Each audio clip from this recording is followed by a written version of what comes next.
अगर आप ये सोचते हैं कि सिबिल स्कोर सिर्फ लोन लेने के लिए ही जरूरी है तो ऐसा गलत है, क्योंकि अब नौकरी पाने के लिए भी अच्छा सिबिल स्कोर होना बहुत जरूरी है। क्योंकि सिर्फ जो क्रेडिट स्कोर का मतलब है, जो पहले समझा जाता था कि लोन या फिर क्रेडिट कार्ड तक सीमित है, लेकिन अब ये बात यहीं तक सीमित नहीं है। संसद में हाल ही में एक चर्चा हुई और इसमें साफ किया गया कि आपकी क्रेडिट हिस्ट्री और सिबिल स्कोर नौकरी पाने में अहम रोल भी निभाएंगे।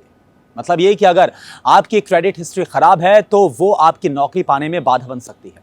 खास तौर पर बैंकिंग सेक्टर में अगर आप काम करना चाहते हैं तो खराब सिबिल स्कोर आपके लिए परेशानी का कारण बन सकता है। दरअसल सिबिल स्कोर एक ऐसा नंबर होता है जो कि 300 से लेकर 900 के बीच में होता है। ये स्कोर आपकी क्रेडिट हिस्ट्री पर आधारित होता है, यानी कि आपने लोन या फिर क्रेडिट कार्ड की ईएमआईज, बिल या फिर कर्ज का भुगतान सही समय पर किया है या फिर नहीं, इसका पूरा हिसाब किताब होता है। आप देखिए, अगर किसी उम्मीदवार का क्रेडिट स्कोर अपडेटेड नहीं होगा या फिर उसमें कोई परेशानी होगी तो उसे लोन देने वाली संस्था से एनओसी यानी कि नो ऑब्जेक्शन सर्टिफिकेट लेना होगा। इसके बिना बैंक उस उम्मीदवार को जॉब ऑफर कैंसिल भी कर सकता है। यह फैसला पूरी तरह से संबंधित बैंक की नीति पर आधारित होगा। गौरतलब है कि पिछले साल 2023 और 24 में बैंकिंग सेक्टर में नौकरी के लिए आवेदन करने वालों को कम से कम 650 650 का सिबिल स्कोर और क्लियर क्रेडिट हिस्ट्री दिखानी पड़ रही थी। अब आप सोच सकते हैं कि आखिर नौकरी में क्रेडिट हिस्ट्री की क्या भूमिका हो सकती है। दरअसल बैंकिंग सेक्टर में काम करने वाले कर्मचारियों पर खास भरोसा होता है। बैंक अपनी सुरक्षा और विश्वसनीयता के लिए यह देखना चाहता है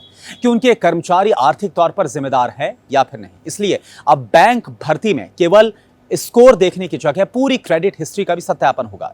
इसका मकसद यह है कि बैंकिंग कर्मचारियों के वित्तीय साख पर कोई भी सवाल ना उठे और वो भरोसेमंद साबित हो।